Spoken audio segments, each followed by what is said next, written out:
All right, I want to show you some video that has been bothering me for a while, and I mentioned it at the top of the hour and also yesterday. I think this will tie things together. I hope it does if you've watched both episodes. First one is from Bertha Lewis. She's in front of a bunch of young socialists of America, and here's what she says. Organize, get out into the street. You really have got to circle the wagons. This is not rhetoric or hyperbole. This is real. She talks in here about how these Tea Partiers are going to come and get you. This is just like when they rounded up the Japanese. I mean, it's quite a stirring speech.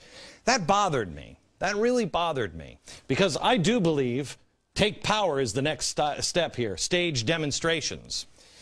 Riots, they need trouble. But something bothered me even more. In the summer, Van Jones cloaked a message here in peace and love, and it stuck out to me. I want you to listen to what he says. You handle the top down, but it's also bottom up and inside out. Top down, bottom up, and inside out. So now your challenge as you leave here, our challenge, is to take care of that bottom up part and that inside out part, the heart part. The heart part. That's what did it for me. He said the heart part. I'm like, there's something wrong here. But I didn't know what this meant. This is a tried and true technique that communists use to crush people of a nation between the members of a government at the top. Remember, he said, you've taken care of the top part. What does that mean? You put the right radicals in power. You've taken care of the top part. Then they get the radicals at the bottom to cause chaos. If you don't believe me, that's fine. I tell you, don't take my word for anything. You go ahead and look it up yourself. Let me take you back to where I took you at the beginning of this program, Czechoslovakia. I only told you half the story of what the Czechoslovakians thought was happening to their country in the late 1940s. After World War II, Czechoslovakia was in real trouble and people were hungry and there was strife. And a small group of communists managed to gain power in the Czech government through parliamentary maneuvers. That was taking care of the top-down pressure. Meanwhile, unbeknownst to all the people in Czechoslovakia, they were agitating people, getting them out into the streets, riot, strike, protest, create the illusion of a widespread clamor for change. That was the bottom-up pressure on the system. Well, the people were left in between, and they didn't know the truth. They didn't know what was going on. They were hungry, they were scared, they were confused, and they were looking for help.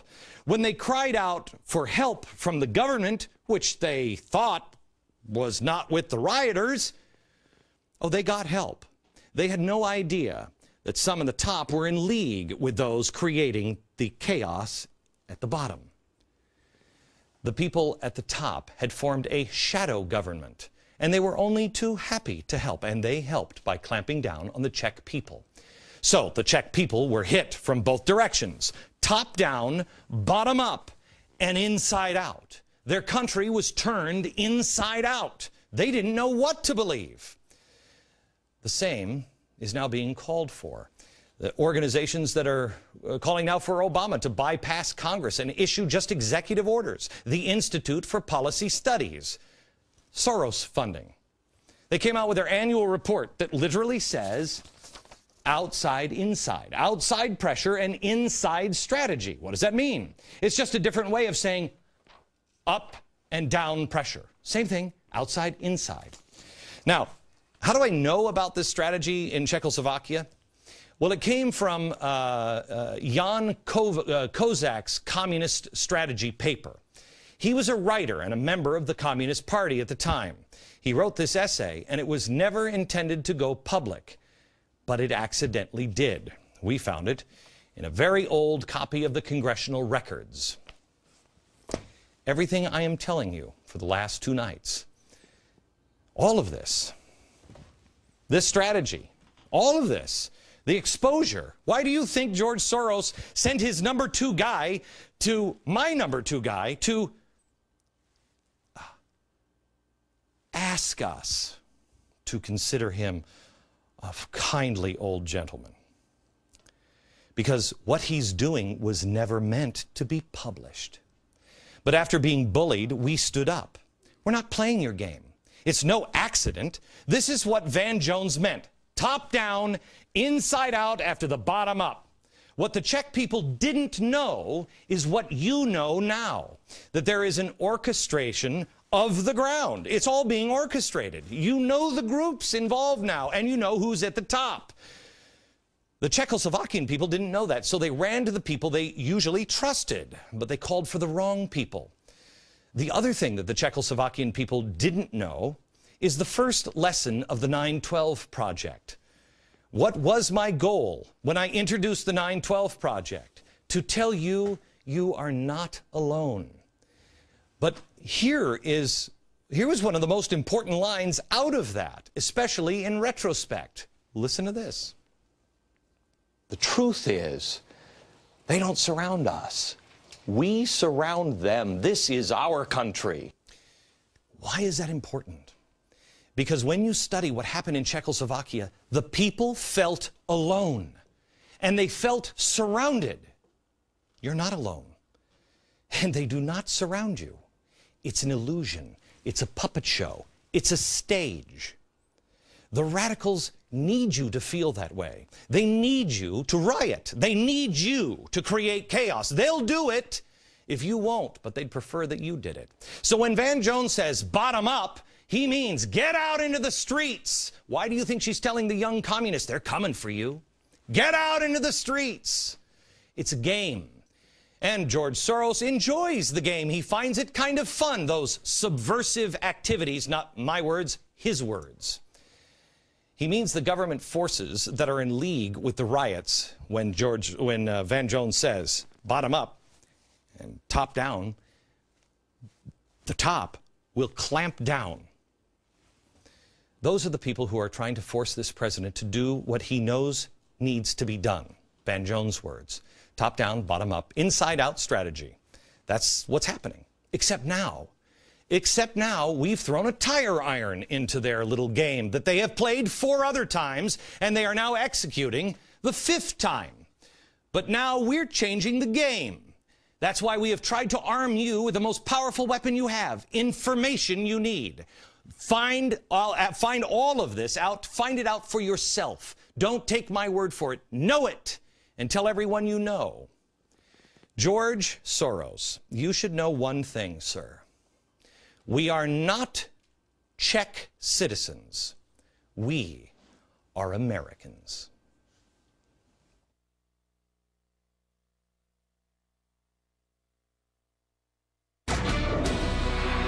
I want to take a minute here to show you something that was released by George Soros last night, and the OSI, his charitable arm, because he's a philanthropist. And to be fair to him, I want to show what they rolled out, but I want you to know one thing. This guy has collapsed 4 countries, 4 regimes, 4 currencies. He's the most powerful man on earth, 35th richest man in the world. This is Enron. What you're seeing here, this is what happens when a company is in collapse. This is a desperate cry for George Soros to turn around and look at a guy at 5 o'clock in the afternoon. This is coming undone. You spread all of the information that we have given you, and you do your own homework. You verify yourself. Go to original sources and verify yourself and spread it. Because light is the only thing this guy, he can't stand the light. He has to hide behind a mask. But watch their corporate film on, oh, don't listen to that guy at 5 o'clock. Really, I'm a good guy. Here it is. Over the past 3 decades, George Soros, the founder and chairman of the Open Society Foundations, has spent more than $8 billion to transform the lives of the world's most oppressed and ignored people. From helping those with HIV and TB in Africa, to righting centuries of wrongs against Europe's largest ethnic minority, the Roma, Soros has championed open society issues around the globe. What is it that I really care about? Democracy, market. These are the institutions that you need for people to be able to improve their conditions in life. His experiences as a child in World War II fueled his drive to combat totalitarianism. In the 1980s, his Open Society Foundations helped topple communism in Eastern Europe, strengthening democracy by supporting education, justice, and freedom of information. Open society can prevail only when people can speak truth to power. Today, the Open Society Foundations are present in more than 70 countries, including the United States. Soros recently gave $50 million to provide food, shelter, and clothing for New York City's neediest, who were hard hit by the economic crisis. The foundations work to build vibrant and tolerant democracies whose governments are accountable to their citizens. To learn more about George Soros and his philanthropy, visit OpenSocietyFoundations.org. That is fantastic. That is fantastic. And don't forget, he's given all that money, just to help good things. For instance, well, just a lot of these. This is only half the list of the organizations that are helping him accomplish his new world, spooky world order. Yeah. That's it. There are really two ways to look at what I do every day here. You can either say, as my critics say, that I'm a fearmonger, or you can say that I am empowering you with information. I hate the fact that some people believe that I'm a fearmonger. I just say what I believe. That's what I do. And I believe bad things are coming.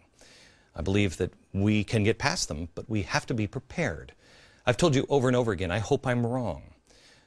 But FDR was wrong when he said the only thing we have to fear is fear itself. The only thing we have to fear is not being prepared and not knowing what's really happening. But progressives, they'll say I'm a fearmonger, and they want you to believe that everything is fine, and that's what they'll tell you. Watch. This is a rich country. We have plenty of money, and if you don't believe me, ask Halliburton. We've been able to create or save 3.5 million jobs. Will the Federal Reserve monetize this debt? The Federal Reserve will not monetize the debt. That legislation, according to The Economist, has saved or created 3.6 million jobs. We have turned this economy around. I think we see entities that are fundamentally sound financially and withstand some of the disaster scenarios. Okay. You can believe that, and I hope they're right. They're not, but I hope they're right. You know better. You know the truth. You know, on jobs, really? Unemployment rate unchanged, 9.6% last night. They told us it would never go over 8. Food prices are rising. You don't believe me? Go shopping. Wall Street Journal now says an inflationary tide is beginning to ripple through the supermarkets and the restaurant. They're still telling you that they're worried about deflation. Don't worry about inflation. Check the price of gas. We're not going to monetize the debt. That was under oath. Really? The Fed just said that they will print more money to buy as much Treasury debt in the next 8 months as the government will issue. Fannie and Freddie, Barney Frank, together they now have twice as many foreclosed homes as they did this time last year. America, we have a historic choice in front of us. Do we open our eyes, or do we keep burying our heads in the sand? Do we end the book called America, or do we just turn the page and begin a new chapter? I've told you, 40-day and 40-night challenge. Please take this. People, we can't be the people who are angry. We can't be those people. They got that covered. We have to be people who say, thank goodness you're here. We have to be the ones who count on faith, hope, and charity from each other. From each other. We don't need a billionaire to activate it. We activate it in ourselves. Please share all this information with your friends. A little more on the Puppet Master on tomorrow's show. And then on Friday, we're going to change the mood a bit. We're going to talk about gratitude with an incredible audience. You do not want to miss Friday. From New York, good night, America.